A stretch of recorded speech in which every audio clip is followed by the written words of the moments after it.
This is Eagle Owl, and today we're going to talk about Jalen Hurts changing the culture in Philadelphia. Also, is this Howie Roseman last dance? And lastly, we're going to talk about Saquon Barkley, and he's getting more touches, more. But let's get straight into it. All right, man. Before we hop straight into the main topics, I told y'all in my last video that I was going to talk about Vic Fangio a bit. And Vic Fangio said a lot of things. He talked about Sidney Brown getting better. He talked about Moro Jomo. He also threw a little shot at Cam Jurgens, but it was all fun and games. He talked about a couple of things, Andrew McCool, injury, Keely Ringo just getting better day by day. But it's a guy he called out, and that was Adoree Jackson. Everybody know by now Adoree Jackson was called out by Vic Fangio. And when he was asked about Adoree Jackson, at first he was like, yeah, I didn't really pick him. I don't really have to say so all the time. Howie Roseman just signed him. And he's like, hold on. Speaking of Adoree Jackson, and he was like, yo, Tennessee gave up on you. The Giants gave up on you.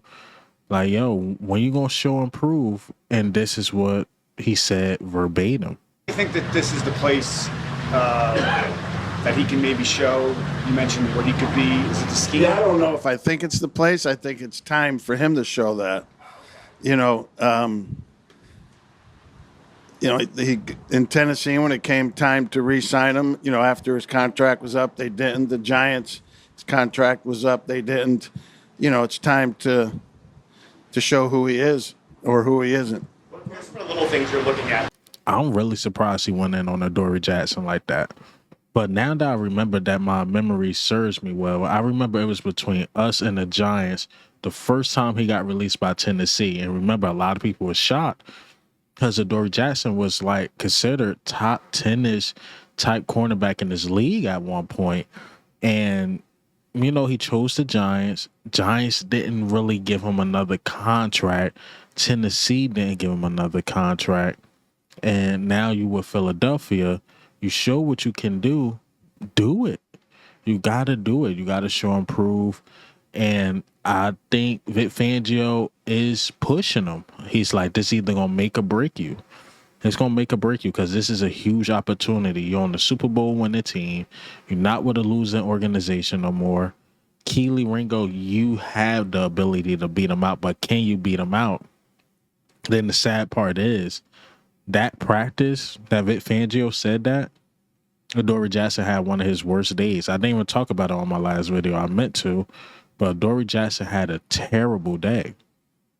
So Adoree Jackson, I mean, hey, Vic Fangio got a point. He called you out. What you gonna do about it? You gonna go cry about it? You gonna keep having bad days about it? Or you gonna show him like, yo, I'm meant to be here. I'm meant to start. What you gonna do about it?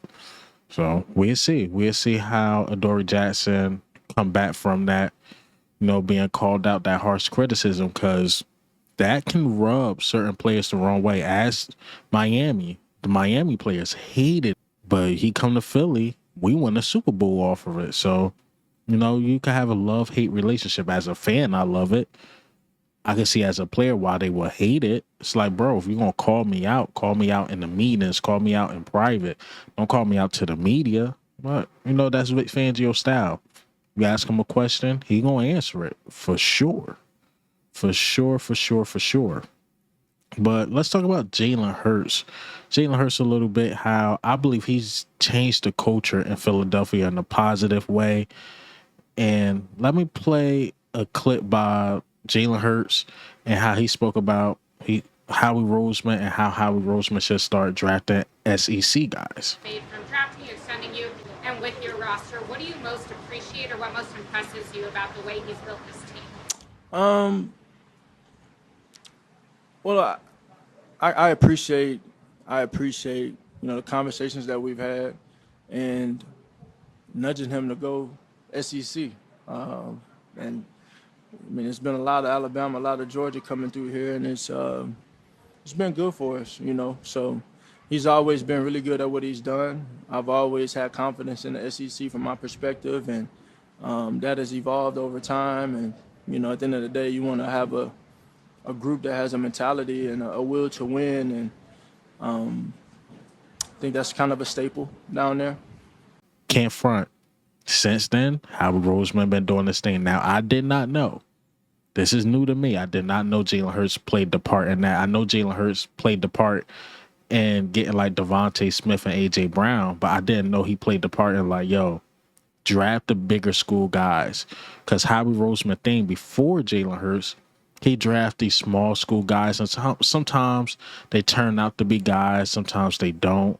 Howie Roseman always was good, like getting third, fourth, fifth rounders, even UDFAs, 7 rounders.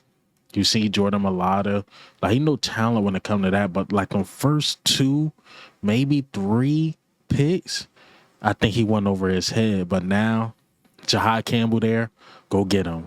Devontae Smith there, go get him. Landon Dickerson there, early second, go get him. You gotta draft the bigger schools. And Howie Roseman spoke about it before.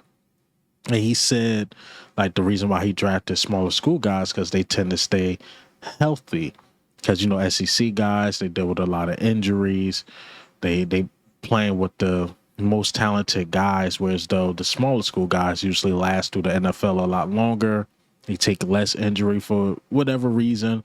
Bigger school guys are usually more hurt than the smaller school. And you'll think the bigger schools should stay healthier because they got basically the better staff. Nah, usually don't work that way. So Howie Roseman changed his philosophy, start going with the bigger school guys, but I didn't know Jalen Hurts had his ear. I say one of the most defining years of Jalen Hurts, well, you'll say the Super Bowl, but besides the Super Bowl, I always thought the first year he started, I want to say that's the 2021 season, where we were supposed to win 4 games and we end up winning 9. Yeah, we got beat by Tampa Bay in the playoffs, but it showed me like the grit and you know how hard Jalen Hurts would go to win games. Even Kevin Patullo talked about it. And let me play this clip. Him, right? The end result is the win. Let's just win. He doesn't care. I mean, and that's the greatest quality he has is he just wants to win. He'll sacrifice himself in any way he needs to for the team just to win. That's what he wants to do. And you can feel that as a team. And so if he's going to run the ball, throw the ball, whatever he has to do, he just wants to win. And so when you're working with guys like that and playing with guys like that, you just breed confidence because you feel like he's a winner, I'm a winner, we're going to win. And, you know, those lists are those lists. It is what it is. But the guy was a Super Bowl MVP and a Super Bowl champion. So, you know, he's won a lot of games here. The dude is just a winner. He would sacrifice his own stats to win. And that's what you want in the locker room. So that's why I say Jalen Hurts is changing the culture because let's say when Jalen Hurts decide to retire or whatever, we're going to want a quarterback of that same caliber that just want to win, man. Dude, that's Eagles culture. That's all we want to do is just win. We don't care about the stats. Well, sometimes we do. We don't care about any of that other stuff, the style points. Just win the thing. Just get that Super Bowl, and that's what Jalen Hurts do. That's exactly what he do. But let's talk about Howie Roseman, man. Howie Roseman, one of the things that's going under the radar, unless I miss some type of updates, and shout out to Jake Rabati, he put this out. Howie Roseman is on the last year of his contract.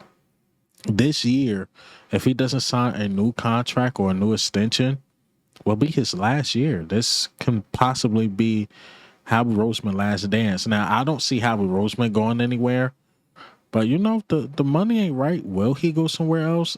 I know Howie Roseman bleeds green. He loved Jeffrey Lurie, but sometimes, you know, the money talks.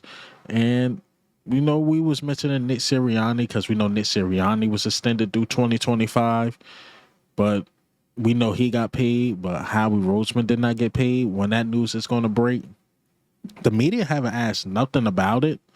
So I just, again, did my research, and it's true. He signed this extension back in 2022, up in 2025, and did not sign a new extension yet. Now, I'm not saying it's not going to come, but it's just really interesting that the media had multiple times to talk about this, and they haven't. Even at the time where Nick Sirianni was working something out, he was asked about it, his contract, this, that, and the third, but nobody tends to ask Howie Roseman about that because I'll just assume people just know Howie Roseman is going to stay. But I just wanted to bring it up, give it a little light. Is Howie on his last dance with the Philadelphia Eagles? To me, I highly doubt it. In my personal opinion, I highly doubt it, but it's just something to watch. It's just something interesting. Maybe I'm stirring a little sauce in the pot, whatever. I don't know. But Howie Roseman, man, sign that contract. Jeffrey Lurie, send him a contract. Send him that bread. Send him whatever you want. Send him $100 million, $200 million. And don't count against the cap. You can pay him whatever you want. Hell, if you want to make him a billionaire, own to do it. But look, Howie Roseman deserves his money. Pay the man. Pay him. But let's talk about the last topic. Saquon Barkley. Saquon Barkley has been getting a lot of touches in training camp. And this is what Elliot Shore-Parks had to say. What's going on, everybody? No Eagles practice today, but one thing that's really stood out to me in these first few days of camp is how much they're using Saquon Barkley. I think we all thought, coming off the historic season with how many times he touched the ball, that they were going to run it less this year. And maybe they will. Maybe the defenses will force them to run it less. But if you look at the numbers for Saquon in the first few days, he is clearly getting more touches than I expected. So last year, he averaged around 3.5 carries or touches per practice. That number's at 6 so far, 5 days into practice. So only 5 days, maybe that will change, but there's not been a let's take it easy on Saquon vibe in this training camp. They hit on Tuesday. Saquon got tackled to the ground. Whenever they run a first-team offense, important drill, red zone situational football, it's Saquon out there. Like, there has not been a difference in how they're using him, and if anything, it's surprising how much they are using him. So, look, maybe defenses will force them, again, to not run it, but Kevin Patullo said the Eagles are built through the running game. That's basically what he said this week at his press conference. Everyone expecting a down year from Saquon? I don't know. I think he still could be a running back that touches it a ton, and maybe he'll do 2,000 yards again, who knows. But one thing that's clear in training camp, they're going to give him the ball quite a bit this year. Now, I know a lot of you guys not big fans of Elliot Shore-Parks, but Elliot Shore-Parks is actually there. And he's saying, like, yo, Saquon Barkley is getting a lot of touches, and a lot of fans not feeling that. I'm on the side of the fans as well, is because, I actually want his touches to decrease. It's not because I want to get the best out of the passing game. It's just that I don't want to be one-dimensional. You can't go into the season with the same plan. I'm happy they keeping Saquon involved, but you don't want to do that because teams will start figuring it out. And you got to get creative on the offensive side of the ball. Now, I have been hearing some bad things, like how the offense looks somewhat vanilla, but I'm like, it's a new offensive coordinator. Or are they not showing their hand right now? It's just something we have to wait and see during the regular season. But the offense is going to take some time. It's Kevin Patullo's first time. It sucks because I look at this as a Super Bowl window. I kind of want the experienced guy.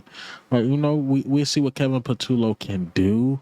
But we just going to become like this run team that don't have any pass game. It's not going to be good in that locker room. I'm telling y'all, it's really not. And then teams are going to start figuring it out. It just comes with the NFL. So at some point, you got to get creative in that pass game. And from Saquon last year during training camp to only have like 3.5 touches per day, but now it's going like to 6, 7. That's a lot. That's a lot, man. But that's all I got for you guys today. Hey, man, what do you think? How do you feel, man? Saquon Barkley possibly getting more touches. Not a big fan of that.